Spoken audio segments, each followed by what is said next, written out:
You know that feeling, right? That little nagging thought that your relationship with your phone is, well, a little off.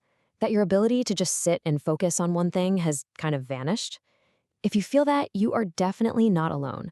We're going to dig into the system behind that feeling, and it all starts with a pretty chilling image from a guy who saw how it all works from the inside. So Tristan Harris, he used to be a design ethicist over at Google, and he paints this picture of a control room. But here's the thing, this isn't science fiction. He's talking about the reality inside these huge tech companies, where a surprisingly small number of people are designing the systems that influence what billions of us see and think and feel every single day. So that leads to the big question, doesn't it? The one we're really going to get into today. What is this invisible engine that has such a grip on our attention? And who, or maybe what, is really in the driver's seat? All right, so this whole system, it has a name. It's called the attention engine. And it's pretty much the operating system for the entire modern internet. You gotta understand, the goal of this engine isn't to make you smarter or bring you closer to people in a meaningful way. Nope. It has one single, solitary job, to keep your eyes glued to the screen. Why? Because your attention is what they sell.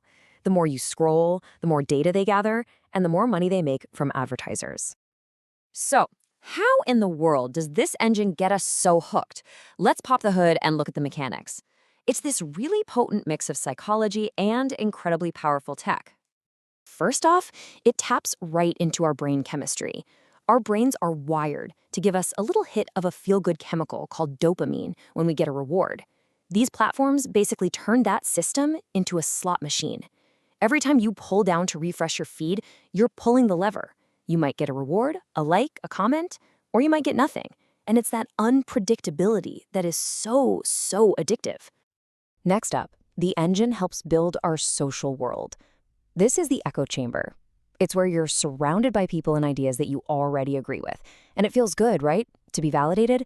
But what's really happening is that you're being cut off from different points of view, which makes your own beliefs feel like they're the absolute truth. And then there's its technological twin, the filter bubble. This is a bit different. Here, it's the algorithm itself that's curating your reality. It's watching everything you do, what you click, what you ignore, and it's building a customized universe of information just for you, filtering out anything it thinks you won't like. And that's the key difference you really need to get. Echo chambers, we kind of build those ourselves by choosing who we follow. But filter bubbles, those are built for us, silently, by code we can't see. And when you put the two together, you end up in this state of total intellectual isolation. This is how you end up going down what's called the algorithmic rabbit hole. It starts with something totally harmless. You watch one video about, say, organic baby food, but the algorithm knows one thing. Extreme content is engaging, so it nudges you. And before you know it, you're being shown some really fringe stuff, not because the algorithm is evil, but just because it knows that's a great way to keep you watching. And the cumulative effect of all this rapid-fire content has a new nickname, TikTok brain. It's that feeling when your brain has been so trained to expect a new hit every few seconds that trying to do something that takes longer, like reading a book or even watching a whole movie, it feels almost physically painful. Our focus muscle is atrophied. And look, this isn't just a personal problem. The attention engine has had a massive, and I mean measurable, effect on an entire generation. The social psychologist Jonathan Haidt calls this the great rewiring of childhood. And the timeline is just, wow. Before about 2012, childhood was based on play, in the real world, with other kids. Then the smartphone became common, and almost overnight, childhood moved indoors, online, and became way more solitary. And the data that followed this change is just staggering. Take a look at this chart showing depression rates in American teenagers. Notice how the lines are pretty stable for a long time, and then right around 2012, they just explode upwards. It's especially bad for girls, whose rates have more than doubled. This is not a coincidence. It's a massive correlation. And at the very same time, things that require deep focus are just collapsing. This chart, it shows how many high school seniors read for fun every day. In the 70s, it was 60%.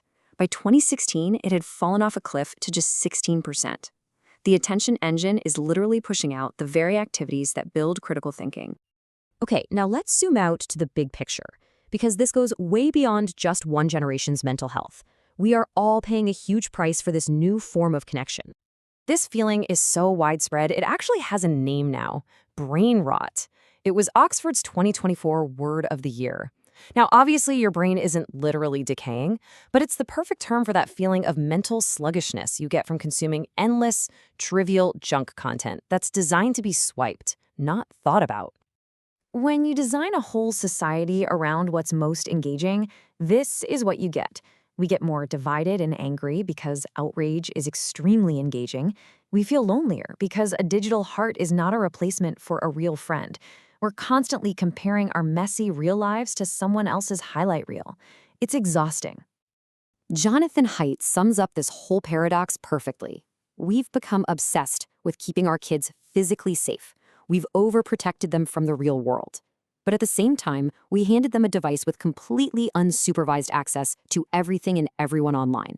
We've completely underprotected them there. Okay, so that's a pretty bleak picture. I get it. But here's the good news. We are not helpless here. We can absolutely fight back. It all starts with realizing this is a battle, and we need a game plan to win it. The endgame here is something called cognitive sovereignty. It's a fancy term, but it just means being in charge of your own mind. It's the ability to think for yourself and not just get swept up in whatever story or outrage the algorithm is pushing on you that day. And since this is a collective problem, the solution has to be collective too. Jonathan Haidt lays out 4 simple, common-sense norms for kids. 1, no smartphones before they get to high school. 2, no social media until they're 16. 3, let's make schools phone-free zones so kids can actually focus and talk to each other. And 4, we need to encourage more free play and independence. Let kids be kids. And for us adults, there are simple practices we can start today. Make an effort to get your information from different kinds of sources. Practice just pausing before you post that angry reply. Pick up a book and read for 30 minutes to rebuild that focus muscle. And maybe the most powerful thing of all, have more real, face-to-face conversations. So, we'll end on this question. In a world that is screaming for your attention from every direction, what is actually worth paying attention to? The attention engine has an answer for you, but you have the power to choose a different one. And deciding for yourself what really matters, well, that's the first step to reclaiming your own mind.